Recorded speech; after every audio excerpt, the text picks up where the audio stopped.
ഒരു ദേവലോക സുന്ദരിയാണ് പുഞ്ചിക. ദേവഗുരുവായ ബൃഹസ്പതി മഹർഷിയുടെ ദാസിയാണ് അവൾ. അവൾക്ക് മഹർഷി അദ്ദേഹത്തെ വിവാഹം കഴിക്കാനാണ് മോഹം. ഒരു ദിവസം അവൾ ദുരാശമൂത്ത് മഹർഷിയുടെ തപസ്സിന് വിഘ്നം വരുത്തി. അദ്ദേഹം കോപിച്ചു. നീ ചെയ്ത ഈ തെറ്റ് എനിക്ക് ക്ഷമിക്കാനാവില്ല. ആ മുനി പുങ്കവൻ ആക്രോശിച്ചു. ഞാൻ നിന്നെ ശപിക്കുന്നു. അടുത്ത ജന്മം നീ ഒരു പെൺകുരങ്ങായി ജനിക്കും. പുഞ്ചിക ഞെട്ടി. അവൾ തനിക്ക് കിട്ടിയ ശാപമോർത്ത് പൊട്ടിക്കരഞ്ഞു. മുനിയുടെ കാൽക്കൽ വീണ് അവൾ മാപ്പ് ചോദിച്ചു. ഇത് കണ്ടപ്പോൾ ദയാലുവായ മഹർഷിക്ക് അവളുടെ ദയ തോന്നി.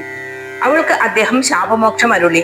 നീ ഒരു വിവാഹം കഴിച്ചു ജീവിക്കുമ്പോൾ ശിവനിൽ നിന്ന് നിനക്കൊരു മകനുണ്ടാകും. അന്ന് നിനക്ക് പഴയ രൂപം സ്വീകരിച്ചു മടങ്ങാം. മുനി പറഞ്ഞു. അങ്ങനെ പുഞ്ചിക അടുത്ത ജന്മത്തിൽ വാനരമുഖ്യനായ കുഞ്ചാറിന്റെ മകളായി പിറന്നു. അഞ്ജന എന്നായിരുന്നു അവളുടെ പേര്. അവൾ സുന്ദരിയാണ്. കേസരി എന്ന വാനരമുഖ്യൻ അവളെ ഭാര്യയാക്കി. കേസരി ധീരനും ശക്തനുമായിരുന്നു. പക്ഷേ അഞ്ജനയിൽ അയാൾക്ക് കുട്ടികൾ ഉണ്ടായില്ല. അങ്ങനെ കുറെ കാലം കഴിഞ്ഞു. അവർ ശിവനോട് പ്രാർത്ഥിച്ചു. ശിവനും പാർവതിയും കാടുകളിൽ ആന കളിച്ചു നടക്കുമ്പോൾ അവർക്കുണ്ടായ മകനാണല്ലോ കൊമ്പും തുമ്പിക്കൈയുമുള്ള ഗണപതി.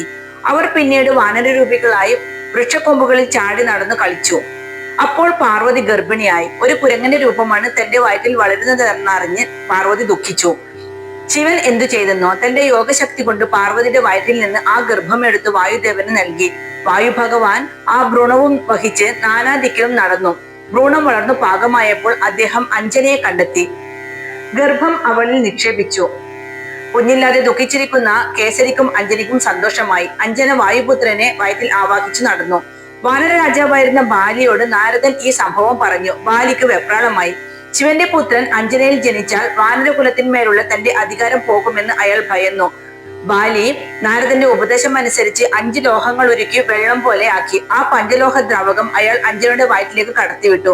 അങ്ങനെ ചെയ്ത് ആ ശിശുവിനെ കൊല്ലാമെന്നായിരുന്നു ബാലി കരുതിയത്. പക്ഷെ അത് നടന്നില്ല. മാത്രമല്ല ബാലിയുടെ ആ ക്രിയ കുഞ്ഞിന് ഗുണകരമായി. പഞ്ചലോഹ ദ്രാവകം അഞ്ജനയുടെ ഉദരത്തിൽ വളരുന്ന ശിശുവിന് കർണാഭരണമായി തീർന്നു. സമയമായപ്പോൾ അഞ്ജന പ്രസവിച്ചു. ശിവനും വായുദേവനും സന്തോഷിച്ചു. കേസരിയും അഞ്ജനയും ആനന്ദത്തിൽ ആറാടി. കുഞ്ഞിന് കർണാഭരണങ്ങൾക്ക് പുറമെ ജനിക്കുമ്പോൾ തന്നെ തലയിലൊരു കിരീടവും കഴുത്തിൽ മാലയും ഉണ്ടായിരുന്നു. കയ്യിലൊരു ഗദയും. ആ കുരങ്ങന്റെ മകൻ അപാര ശക്തിമാനായിരുന്നു.